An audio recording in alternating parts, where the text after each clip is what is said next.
All right. Hey guys, welcome to Paco's Insight number 2. This is the second edition of Paco's Insight. Today, Paco and I are going to be covering a pretty interesting topic.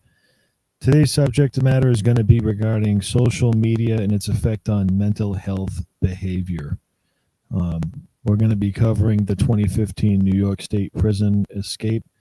Paco had loaded up a nice video, and basically, I'm going to give a little background before we get into that. There was a worker in the prison. She was a seamstress, and two murderers had basically conned her to help her escape the facility. Now, these people are pretty scary individuals, and you definitely don't want them on the streets, but she was lured by love to get into a relationship with these men. It should be noted that she's married. I also want to say one other thing here, which is the meat and potatoes of this video, is in regards to how she got to the point where she wanted to do this for these men. I'm making a big assumption, but this would be a symptom. This is something that you see happen, that I have my ideas of where this came from. So basically what I think happened here is she was probably bullied, had no self-esteem. Her social media was probably affected by this. And that's what caused her, or at least planted the seed for her to go ahead and find love with these two murderers in jail, X, Y, and Z. So, Paco, with that being said, I don't know if you have anything you want to say before we show the video, or just cut to the video, but that's where we're at with this. When we look at the society as a whole is being deeply affected by this problem, and this lady in this video, this seamstress, was definitely inflicted with something, and I definitely think it stemmed from social media or some type of media. Yep. You want to show this video so we can react to Yep. this? Yep. Is there a way I can make this full screen? Let's see. Whatever.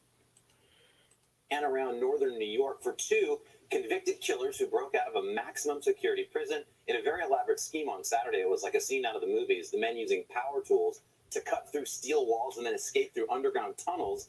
NBC's John Yang is outside of the prison. John, good morning. Good morning, Carson. Just moments ago, we saw dozens of searchers heading into the woods that surround this village. This is more than 24 hours after these two convicted killers escaped from this prison. Part of their plan, they stuffed clothing into their beds. Can you pause it? Yep.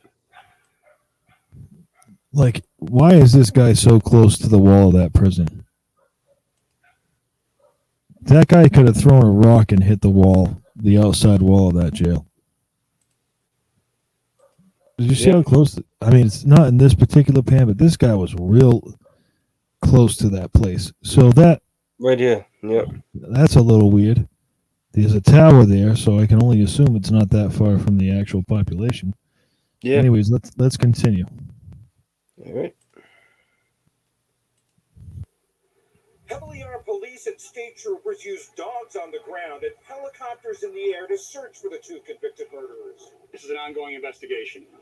Although I can assure you that no stone will be left unturned. 48-year-old Richard Matt was serving a sentence of 25 years to life for kidnapping and robbery after he beat a man to death in 1997.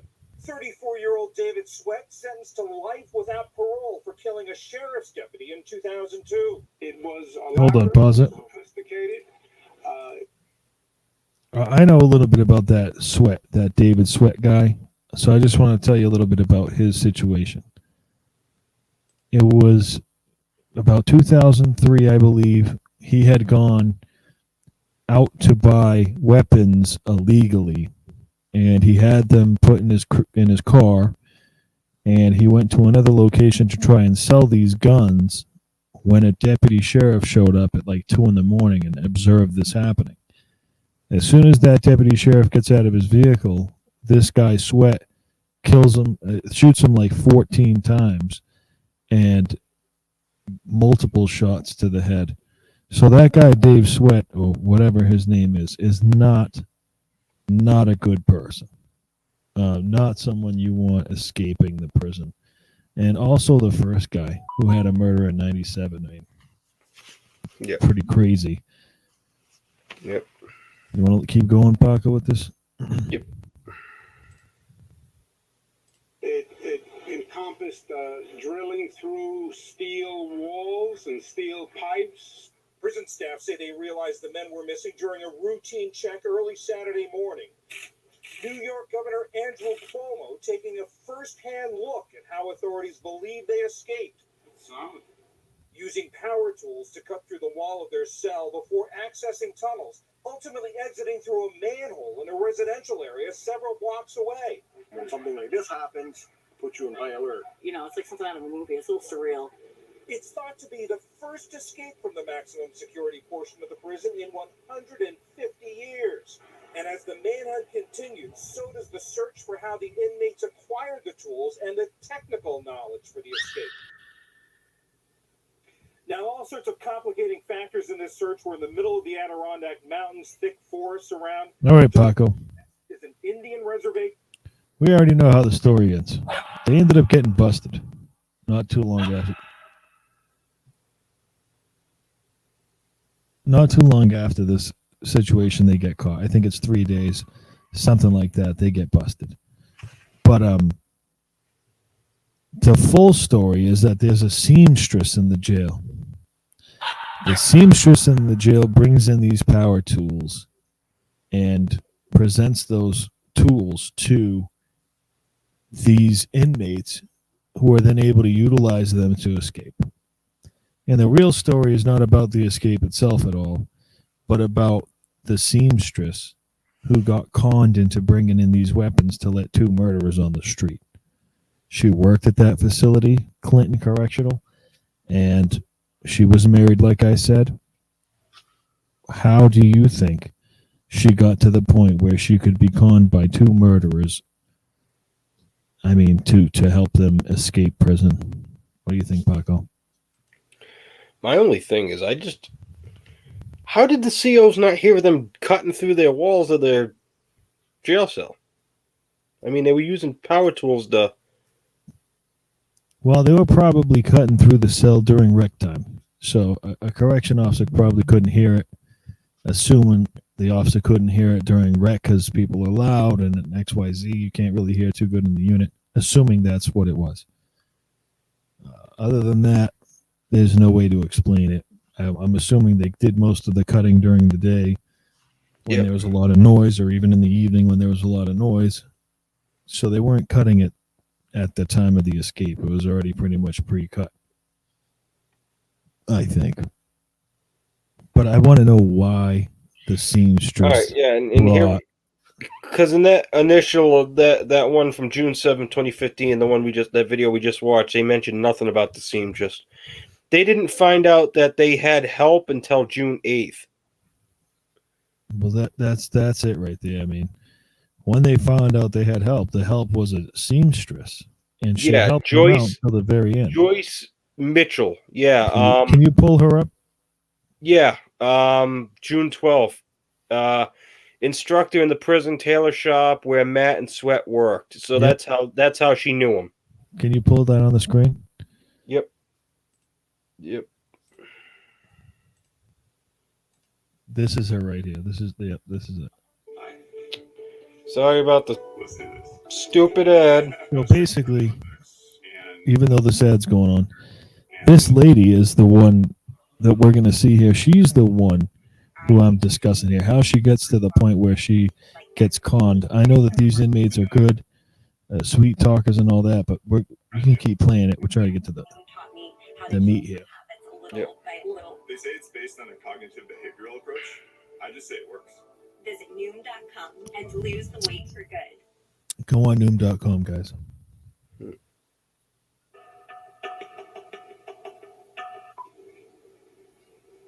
There she is.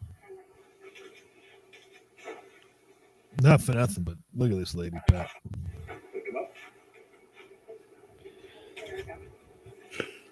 Can you pause the video? Yep. So this is the lady here. This looks like it's going to be a little bit longer than anticipated. And it's not going to probably cover a lot of the news, but that's the lady that was the seamstress. I have a very good idea of how it happened. You know, Yeah, so people it looks like this said is just a court trial. people were probably saying all kinds of crazy stuff about her, and that's how that happened. You know, she was probably had low self-esteem, and these two guys came in there and sold her a dream. Next thing you know, here we are. Yep. I'm sorry about Yeah. the dogs. Yeah, no, it seems like that video is just her court thing.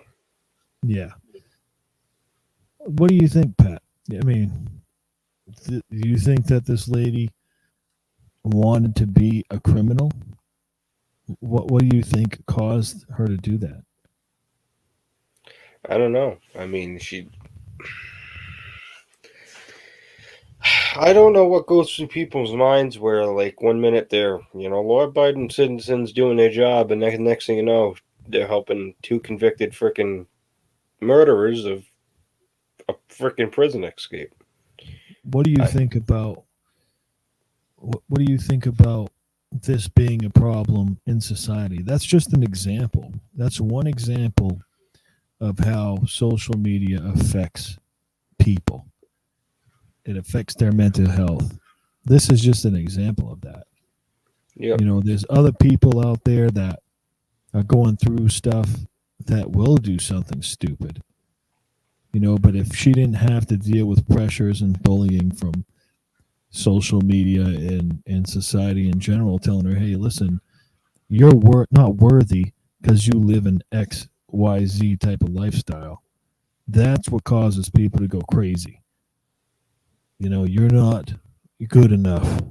You don't have this or this or this, whatever is important to society.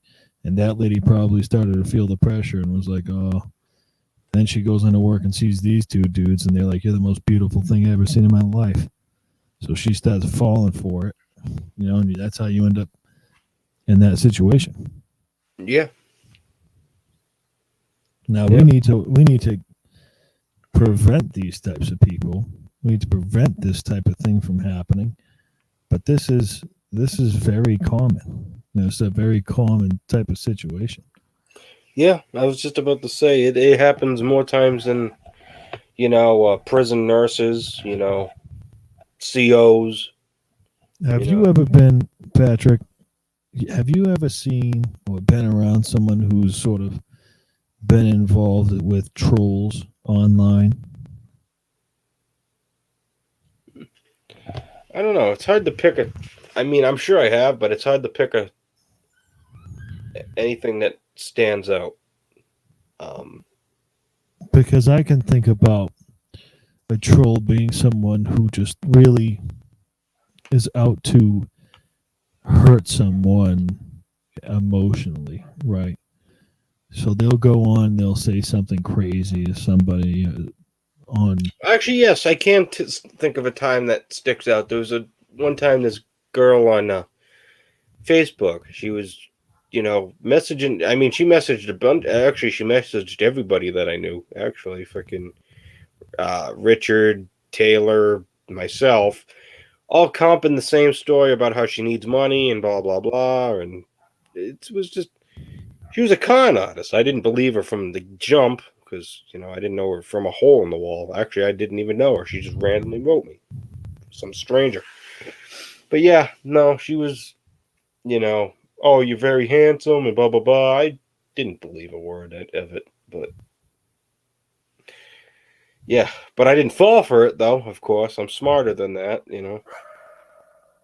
Yeah. But I guess I can see where people who have maybe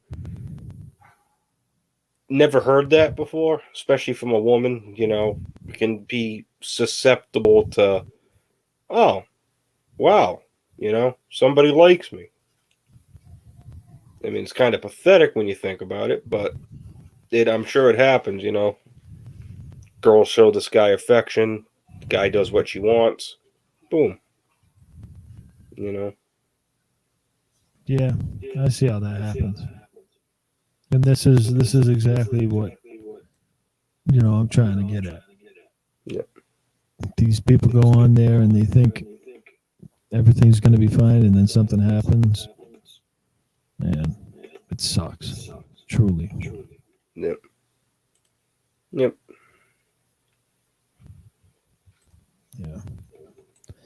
All right. Well, this was just a short video today, but if you know anyone who's been a victim of this type of social media attack, please comment below or send us a message so we can discuss it. We know this is a very real problem. We obviously, society's changed a lot in 20 years, and we can't expect it to be the same.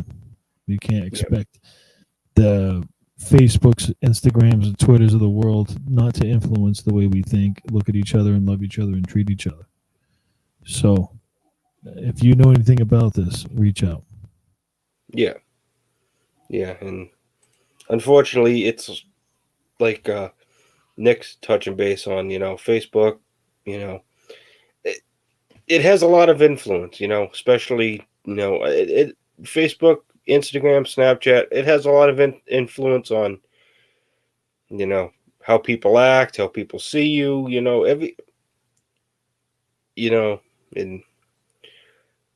Snapchat, it's not used I wouldn't say it's not used for anything bad, but it's just, there's a lot of beautiful people that use Snapchat, so I can easily see how these guys would fall head over heels, do anything these girls say, especially if they have a big social media following or, whatever it may be.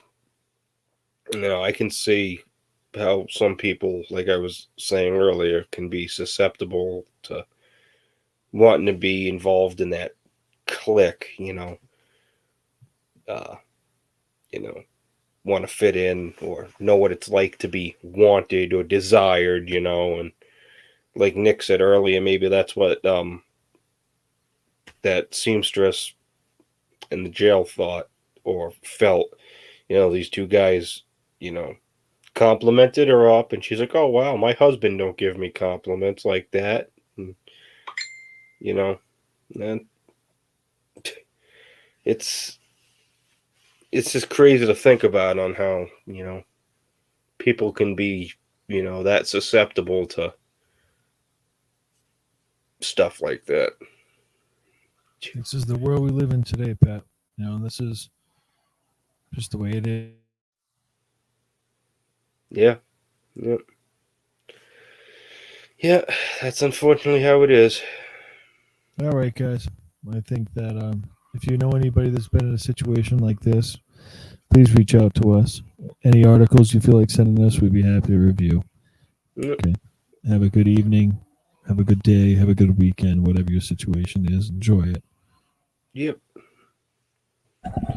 Yep. All right, guys. It's been Paco's Insight number 2. All right. We'll see you guys in the next one.